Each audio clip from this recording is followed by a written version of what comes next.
BPSC की परीक्षा सबसे प्रतिष्ठित परीक्षा है राज्य की। जब बीपीएससी की परीक्षा का प्रश्न पत्र लीक हो जाता है तो अब कुछ बचा नहीं। सरकार के सिस्टम पर ये गंभीर सवाल खड़े हो रहे हैं। इसके लिए सीधे तौर पर सरकार गुनाहगार है और छात्रों का भविष्य सरकार ने अंधकारमय कर दिया, भविष्य अधर में लटका दिया। भला बताइए, जब बीपीएससी के परीक्षा का ये हाल है तो बाकी परीक्षा तो भगवान भरोसे ही हो रहे होंगे। कौन सा राज चल रहा है बिहार में? 1700 करोड़ का पुल हवा के झोंके में बह जा रहा है।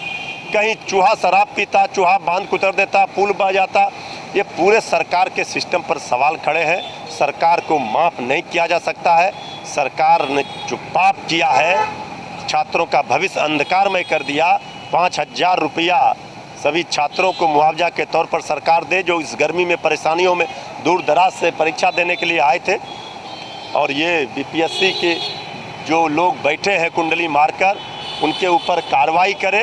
ये लीपापोती से काम नहीं चलेगा। इस मामले को राष्ट्रीय जनता दल छोड़ेगा नहीं।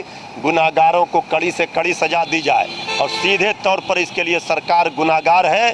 सरकार को छात्रों से माफ़ी मांगनी चाहिए। दुर्भाग्यपूर्ण स्थिति है। सरकार के मुखिया कह रहे हैं, देश दुनिया सबको पता हो गया, सरकार के मुखिया कह रहे हैं कि अभी हम जानकारी लेंगे, अभी पता नहीं है। तो किस तरह से अंधकार में सरकार के मुखिया को रखा जाता है हर मामले में। आदरणीय मुख्यमंत्री जी का यही बयान आता है कि अभी मामले को दिखवाते हैं। तो जब पैसा लेकर पोस्टिंग कीजिएगा तो फिर ये कहाँ से रुकेगा? ये खेल, भ्रष्टाचार का खेल अधिकारी कर रहे हैं, क्योंकि उनकी नियुक्ति ही होती है पैसा लेकर। तो इसलिए ये पाप सरकार ने किया है। इसका गुनाहगार सरकार है और इस बीमारी की एक ही दवाई, जल्द होगी इस सरकार की विदाई। देखिए, अब कार्यकर्ताओं के पास, जनता के पास जाकर क्या करेंगे? जनता ने नकार दिया, कार्यकर्ताओं ने साथ छोड़ दिया। अब तो कार्यकर्ताओं का बेचारे का फोटो भी लगाना मना हो गया किसी का।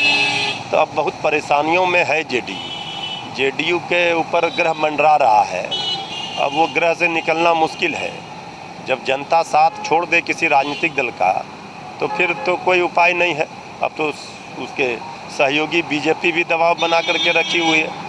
तो इसलिए जेडीयू अब समाप्ति की ओर है।